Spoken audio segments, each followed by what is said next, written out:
Question number 11 पर आ जाओ। A TV tower stands vertically on a bank of a river. इसका figure तो question में दिया हुआ था, वो तो मैं ब्लू इससे समझ में आ गया होगा 9.12 से कि भैया ये एनसीईआरटी द्वारा हुआ फिगर दिया हुआ फिगर है।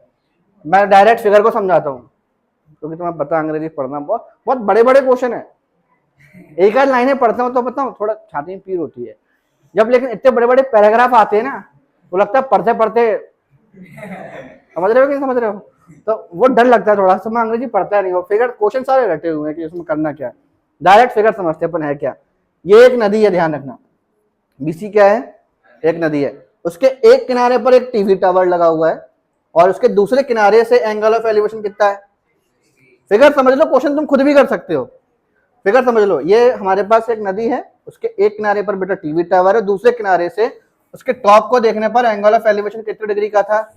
फिर क्या हुआ, इस वाले किनारे से 20 मीटर दूर जाने पर फिर से हमने वहां पर ऑब्जर्व किया कि अब एंगल ऑफ एलिवेशन कितना है।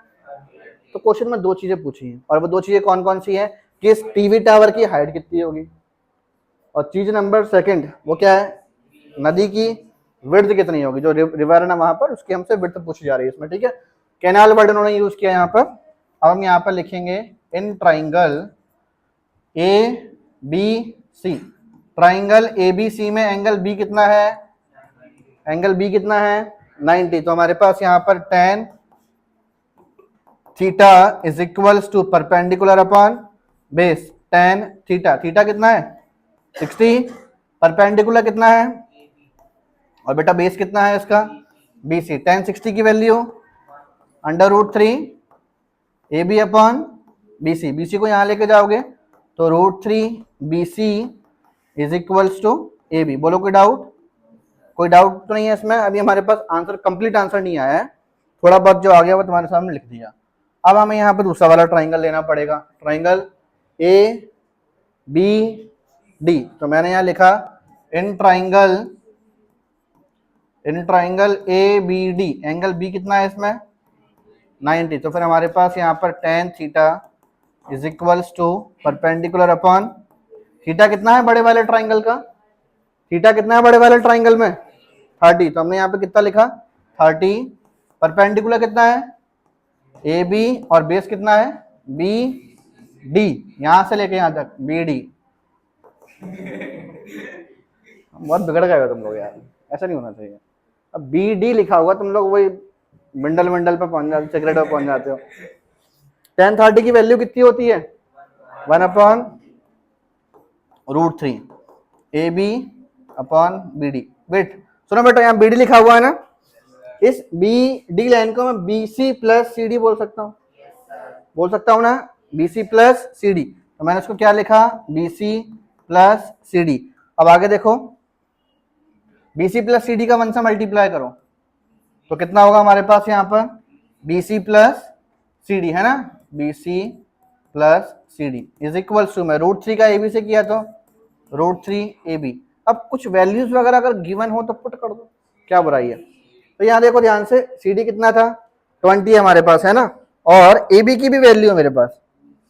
तो CD की जगह मैंने रखा पहले यहाँ पर 20, BC प्लस 20 √3, और AB की जगह पर √3 BC। ऐसे ही करोगे कि नहीं करोगे?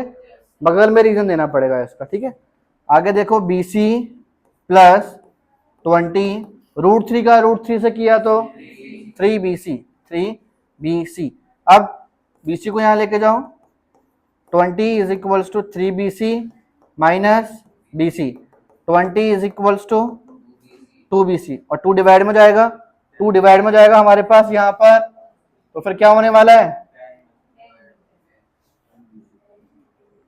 2 जब डिवाइड में जाएगा तो 20/2 इज इक्वल्स टू में BC। 2 1 जा 2 10 जा, तो BC बेटा कितना आ गया? 10 मीटर। BC बोले तो क्या निकाल दिया हमने? कैनाल की विड्थ, जो उसमें कैनाल दिया गया ना, हमने उसकी विड्थ निकाल दी। BC को उठाई कहाँ फेंकेंगे? अब कहाँ फेंक देंगे BC को उठाकर? फर्स्ट इक्वेशन में। Put the value of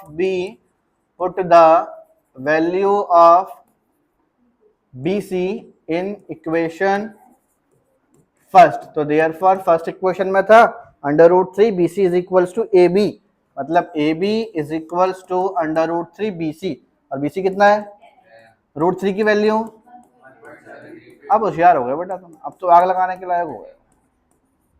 A B भी आ गया, और लास्ट में क्या फॉर्मेलिटी रह गई, therefore width of the canal and height of the tower. लिख लोगे थोड़ी सी 2 लाइन अंग्रेजी की, लिख लोगे यहाँ पर, है ना।